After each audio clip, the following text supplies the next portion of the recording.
Gold hub తాకట్టులో ఉన్న బంగారాన్ని విడిపించి కొనబడును. అదే రోజు ఆన్లైన్ ధరకు కొని డబ్బులు ఇవ్వబడును. హలో ఎవరీవన్, వెల్కమ్ టు మనం టీవీ. మనతో ఉన్న గెస్ట్ ఎవరనంటే ట్రాన్స్ కృతిక మోడల్ ఉన్నారు. సో హాయ్ అండి.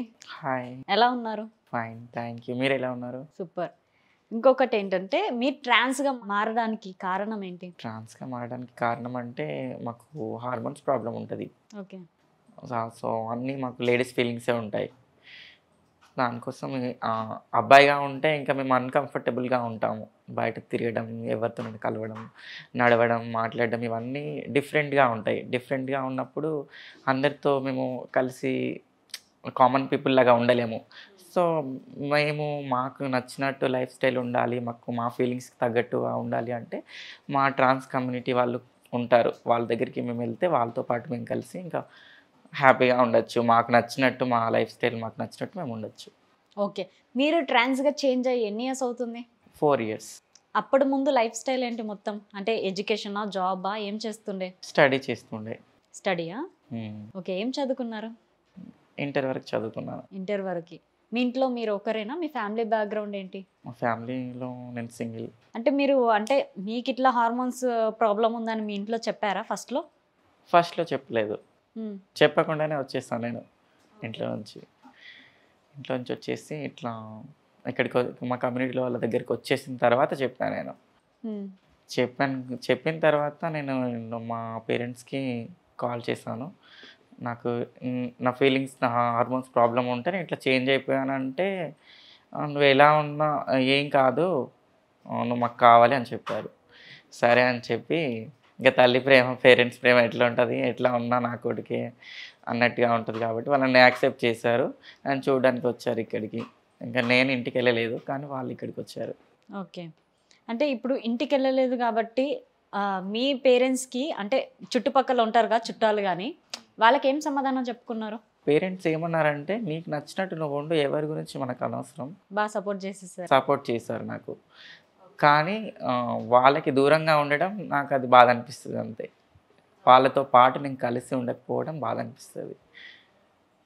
అందరూ పేరెంట్స్తో కలిసి ఉంటారు కదా, సో నేను పేరెంట్స్కి దూరంగా ఉండడం నాకు అది బాధ అనిపిస్తుంది. ఇప్పుడు మనము బై బర్త్గా పుట్టితే మనకు అంత నొప్పి తెలీదు, మన మదర్కి తెలుస్తుంది. కానీ ఇప్పుడు మీరు హార్మోన్స్ చేంజ్ చేసుకుంటే ఆ నొప్పి చాలా ఫేస్ చేసి ఉంటారు. అవును. ఎలా ఉండుంటుంది అప్పుడు? అది ఇంకా చనిపోయి బ్రతికినట్టు, ఒక నరకంలోకి వెళ్ళి మళ్ళీ బయటకు వచ్చినట్టు ఉంటుంది. చాలా పెయిన్ ఉంటుంది సర్జరీ టైంలో. ఎన్ని మంత్స్ అట్లా ఏమైనా ఉంటుందా? 1 month. 1 month. 1 month దాకా ఫేస్ చేశారు. అంటే వాళ్ళ బాడీస్ని బట్టి ఉంటుంది. కొందరికి 6 months, కొందరికి 3 months, కొందరికి 1 month అట్లా. ఓకే. మీకు ఇప్పుడు ఇన్కమ్ సోర్స్ ఎలా? మేము బెగ్గింగ్ చేస్తాం కదా, షాప్స్ కలెక్షన్ చేస్తాం, బెగ్గింగ్ సిగ్నల్స్ దగ్గర బెగ్గింగ్ చేసే ఇన్కమ్. ఇంకా మేము వెళ్ళిన రోజే మాకు ఉంటుంది, ఇంకా మేము వెళ్ళకుండా ఇంట్లో ఉంటే ఉండదు. బెగ్గింగ్ కాకుండా ఇంకా అంటే చాలామంది చాలా చేస్తారు. గృహప్రవేశాలు చేయొచ్చు, హోమ్ వార్మింగ్స్కి వెళ్తాము కొంతమంది. కొన్ని కేటగిరీస్ ఉంటాయి మా దాంట్లో కూడా, వీళ్ళు ఈ వర్క్ చేయాలి, ఈ వర్క్ చేయాలి అన్నట్టుగా ఎవరికి ఇష్టమైంది వాళ్ళు చేసుకోవచ్చు. మా కమ్యూనిటీ వాళ్ళు చెప్తారు, మాకు ఎక్స్ప్లెయిన్ చేస్తారు, మీరు ఇట్లా అయితే ఇది చేసుకోవచ్చు ఇన్కమ్ కోసం అని చెప్తారు. మాకు నచ్చింది మేము చేసుకోవచ్చు. నేను మాత్రం బెగ్గింగ్ చేస్తాను. మీ లైఫ్లో అంటే చిన్నప్పటి నుంచి మీకు అంత తెలియదు, కానీ ఒక ఏజ్ వచ్చేసరికి హార్మోన్స్ ఇన్బ్యాలెన్స్ అనుకున్నారు. అవును. అప్పుడు ఫేస్ చేసిన ప్రాబ్లమ్స్ ఎలాంటివి? అంటే డ్రెస్సింగ్స్లో కానీ ఫిజికల్గా కానీ. అప్పుడు ఫేస్ చేసిన ప్రాబ్లమ్స్ అంటే నేను అందరితో కలవలేకపోయేది, అందరితో ఆడుకోవడానికి వెళ్ళకపోయేది. అంటే నేను అందరితో మాట్లాడకపోయి అసలు ఇంట్లోనే ఉండేది, ఇంకా ఎక్కడికి వెళ్ళేది కాదు. అప్పుడు నాకు తెలిసినప్పటి నుంచి ఇంకా నేను ఓన్లీ స్కూల్కి వెళ్ళి వచ్చేది. స్కూల్కి వెళ్ళి నాకు 9th class నుంచి నాకు అర్థమైంది అన్నట్టు. అప్పటి నుంచి ఇంకా నేను ఎటు వెళ్ళేది కాదు. స్కూల్కి వెళ్ళి ఇంటికే వచ్చేది, ఇంకా ఎక్కడికి వెళ్ళేది కాదు. అంటే అట్లా వాళ్ళతో కలవలేకపోయేది, నా వాయిస్లో చేంజ్ వచ్చేది, నేను నడవడంలో, డ్రెస్సింగ్ స్టైల్లో కానీ ఇంకా అన్నిట్లో చేంజెస్ వచ్చింది. మరి ఎవరేమి కామెంట్స్ చేస్తుండే, కానీ అప్పుడు నేను ఫీల్ అయ్యేది, చాలా బాధపడేది. అంటే ఓన్లీ హైదరాబాద్కి వచ్చింది నేను ఇట్లా ఏం చేయాలి ఇవన్నీ అంటూ ఉంటే బాధపడుతూ ఉండేది. ఏం చేయాలి అని హైదరాబాద్ వచ్చేసాను. హైదరాబాద్ వచ్చిన తర్వాత అప్పుడు నాకు ట్రాన్స్ కమ్యూనిటీ ఉంటుంది, వాళ్ళ దగ్గరికి మనం వెళ్ళొచ్చు అని. అంటే మీ ఊరు ఎక్కడ? మాది కరీంనగర్. కరీంనగర్ నుంచి ఇక్కడ హైదరాబాద్కి వచ్చేసావు. ఆ, ఎట్లా, ఎవరి పరిచయంతోని? నేను వచ్చేసాను ఇంకా ఇంట్లో నుంచి, పరిచయం ఎవరు లేరు. ఉమ్, ఇక్కడికి వచ్చేసాను. వచ్చేసి నాకు ఒక ట్రాన్స్ పరిచయం అయితే తనకు చెప్పాను. పరిచయం అయితే అంటే నేను ఇక్కడికి వచ్చాను, ఎవరు తెలీదు, జస్ట్ హైదరాబాద్కి వచ్చేసాను. బస్ ఎక్కి వచ్చిన. నాకు ఇంకా బెగ్గింగ్ చేస్తూ ఉంటారు కదా షాప్ కలెక్షన్స్ అక్కడక్కడ రోడ్లో, అక్కడ నేను ఇంకా రోడ్ పైనే ఉన్నాను. ఒక ట్రాన్స్ నాకు కనిపిస్తే నేను మాట్లాడాను అన్నట్టు. నాకు ఇట్లాంటి ఫీలింగ్స్ ఉన్నాయి, నేను ఇంట్లో ఎవరికి ఏం చెప్పుకోలేక నేను హైదరాబాద్ వచ్చేసాను, నాకు ఇక్కడ ఎవరికి తెలీదు అని అంటే, అవునా అని చెప్పి, మా దాంట్లో ఇట్లా ఉంటుంది, ఇట్లా మా కమ్యూనిటీలోకి రావచ్చు, మేము అందరం కనెక్ట్ అయి ఉంటాము, ఏం ప్రాబ్లం లేదు, నాతో వచ్చేస్తే నేను తీసుకెళ్తానని చెప్పాను. కానీ వెళ్తుంటే కూడా భయం వేస్తుంది నాకు, తనతో వెళ్తుంటే. ఎందుకు? అంటే ఫస్ట్ నుంచి నాకు భయం. వాళ్ళ ట్రాన్స్ అంటే ఇప్పుడు కామన్‌గా ఇప్పుడు ఇక్కడ కూడా భయపడతారు అబ్బాయిలు ఎవరైనా మాట్లాడాలంటే కూడా. చాలామంది భయపడతారు ట్రాన్స్ అంటే. సో, నేను వీళ్ళతో వెళ్తే నాకేమైనా ప్రాబ్లమ్ అవుతదా? నన్నేమైనా అంటారా? నాకు ఇట్లాంటి ఫీలింగ్స్ ఉన్నాయి. నేను ఇప్పుడు అబ్బాయి డ్రెస్ చేసుకొనున్నాను. నేను ఇట్లా చెప్తున్నా కదా! వీళ్ళు నన్ను కొడతారా? తిడతారా? ఏమన్నా చేస్తారా? నేను అక్కడికెళ్ళాక నన్నేం చేస్తారు? అని చాలా భయమేసింది. ఆ, చెప్పాను నేను, నాకు ఇట్లా భయమేస్తుంది, నేను ఇట్లా మీతో రావచ్చా? ఏమన్నా అవుతదా? మీరేమన్నా చేస్తారా? అది అని అన్నాను. అంటే తను నాకు ధైర్యం చెప్పిందన్నట్టు. ఏం కాదు, నేను కూడా నీలానే వచ్చాను. నువ్వేం భయపడకు. ఒకసారి రా, ఒకసారి వస్తే నీకు భయం పోతుంది అని అన్నారు. ఉమ్, అంటే నేను వెళ్ళాను. వెళ్తే నేను ఇట్లా ఉండాలని అనుకుంటున్నాను, కానీ ఒక 2-3 డేస్ మీతోని ఉంటాను. అంటే ఇప్పుడు నేను ఎట్లొచ్చానో ఇట్లనే ఉంటాను. ఇంకా పూర్తిగా ఇప్పుడు చేంజ్ అయిపోను. 2 డేస్ మీ దగ్గర ఉంటాను. చూస్తాను మీరు ఎలా ఉన్నారో, ఏం చేస్తున్నారో. ఆ, ఎలా ఉన్నారంటే మనతో బిహేవ్ చేస్తే తెలుస్తుంది కదా వాళ్ళ బిహేవియర్‌ని బట్టి. ఓకే. సో, అది చూసి నేను మారుతానని చెప్పాను. సరే అని 2 డేస్ ఉన్నాను. ఇంకా చాలా లవేబుల్‌గా చూసుకున్నారు నన్ను. పిల్లల్ని ఎలా చూసుకుంటారో అలా చూసుకున్నారు. వాళ్ళ గురువు దగ్గరికి తీసుకెళ్ళిందన్నట్టు తను. సో, నన్ను చాలా లవేబుల్‌గా చూసుకున్నారు. ఇప్పటికి కూడా అట్లనే చూసుకుంటున్నారు నన్ను. ఓకే. మొత్తానికైతే హ్యాపీ అయితే ఇప్పుడు. మా 2 డేస్ తర్వాత చేంజ్ అయిపోయారా? చేంజ్ అయిపోయాను. చేంజ్ అయ్యాక ఇంట్లో వాళ్ళకి కాల్ చేసి చెప్పింటారు. చేంజ్ అయిపోయిన తర్వాత చెప్పాను వాళ్ళకి. వాళ్ళు యాక్సెప్ట్ చేశారు.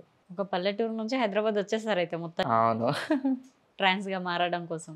మనిషిలో ఎప్పుడో అప్పుడు మార్పు రావాలి కదా! హ్మ్. అట్లే నా ఫీలింగ్స్ తగ్గట్టు నేను మారిపోయాను. ఓకే. ఇప్పుడు అంటే స్టడీ టైం దాకా ఫ్రెండ్స్ ఉండుంటారుగా, క్లాస్‌మేట్స్ గిట్లా. అట్లా వాళ్ళందరికి తెలుసా మీరు ట్రాన్స్ మారారని? తెలీదు. ఎవరికీ తెలీదు. నేను కాంటాక్ట్ వదిలేసాను. ఎందుకంటే చాలామంది అవాయిడ్ చేస్తూ ఉంటారు కదా! అవాయిడ్ చేస్తూ మనల్ని అర్థం చేసుకునే వాళ్ళకు మనం దూరంగా ఉంటే సరిపోతుంది. లైఫ్‌లో మనం బాధపడేవి ఎందుకు అంటే, మనల్ని వద్దు అని అనుకునే వాళ్ళ దగ్గరికి మనం వెళ్తూ ఉంటాం కాబట్టి మనం బాధపడుతుంటాం అంతే. సో, మా కమ్యూనిటీ వాళ్ళు ఏంటంటే, మేము కావాలనుకుంటారు కాబట్టి నేను వీళ్ళ దగ్గరికి వచ్చేసిన. సో, వీళ్ళ దగ్గర నేను హ్యాపీగా ఉన్నాను. ఇంకా వద్దు అనుకునే ప్రపంచం మనకెందుకు, మనల్ని చేరదీసేవాళ్ళు, మనల్ని మంచిగా చూసుకునే వాళ్ళతో మనం ఉంటే హ్యాపీగా ఉండొచ్చు. వీళ్ళ దగ్గర అయితే హ్యాపీగా అంటే వాళ్ళ దాంట్లో నన్ను ఒక మెంబర్‌గా చేసుకున్నారు. ఇంకా నా ఫీలింగ్స్‌కి తగ్గట్టు నన్ను ఉండనిస్తున్నారు. నాకు సపోర్ట్ చేస్తారు ఏమైనా అయినా కూడా. ఓకే. మీ ఇన్‌స్టాగ్రామ్‌లో మొత్తం మోడల్ డ్రెసెస్ ఏసారు. చాలా షార్ట్. ఎందుకంత ఎక్స్‌పోజ్ దేనికోసం పెట్టాలి? అంటే అట్లా ఉండాలనిపిస్తది కాబట్టి పెట్టాను. అంతేకానీ ఎవరో చూడాలి, ఏదో అనుకోవాలి అని పెట్టలేదు. హ్మ్. అవన్నీ వేసుకోవడం, అట్లా ఉండడం ఇష్టం కాబట్టి పెట్టాను. ఎవరో చూసి ఏదో చేస్తారా వాళ్ళు? కాదు. నా ఫీలింగ్స్‌కి తగ్గట్టు నేను పెట్టుకున్నాను అంతే. ఓకే. మీకు ఇన్‌స్టాగ్రామ్‌లో మెసేజ్‌లు చేయాలంటే అబ్బాయిలకున్న ధైర్యం ఎవరికుండదు. అబ్బాయిలు తప్ప ఎవరికి చేయరు. అవును. సో, మీకెలాంటి మెసేజెస్ వస్తుంటాయి? మీరు చాలా అందంగా ఉన్నారు, బాగున్నారు, మీ కాంటాక్ట్ నెంబర్ ఇవ్వండి. లవ్ ప్రపోజల్స్ చేస్తారు కొంతమంది. ఫాలో చేయకుండా డైరెక్ట్ నా నెంబర్ పెట్టేసాను దాంట్లో. ఓపెన్ అకౌంట్ పెట్టాను. నా నెంబర్ చూసి కాల్స్ చేస్తారు. ఇంకా ఫాలో చేయరు, దాంట్లో మెసేజ్ చేయరు. డైరెక్ట్‌గా కాల్ చేస్తారు నాకు. ఏం మాట్లాడతారు కాల్ చేసి అబ్బాయిలు? మీరు చాలా అందంగా ఉన్నారు, మిమ్మల్ని పెళ్లి చేసుకోవాలనుకుంటున్నా.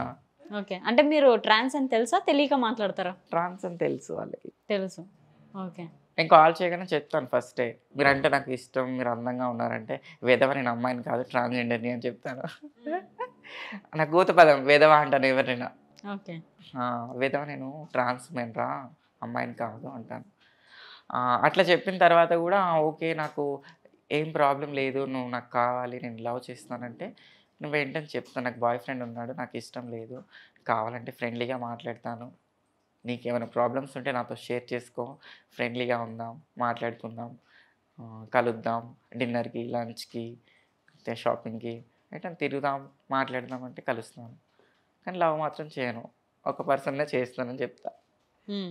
ఎందుకంటే మనం మాట్లాడే వాళ్ళు ఎందరో ఉంటారు, కలిసే వాళ్ళు ఎందరో ఉంటారు, కానీ మనసులో ఉండేది మాత్రం ఒకరే కదా. హ్మ్. అట్లా చెప్పినా కూడా వాళ్ళు సరే ఏం కాదు, ఏదైనా కూడా నీతో నేను మాట్లాడాలి, నేను కలవాలి అంటారు. కొందరు మాత్రం కాల్ చేసి ఏమంటారంటే మీరు రియలా ఫేకా అంటారు.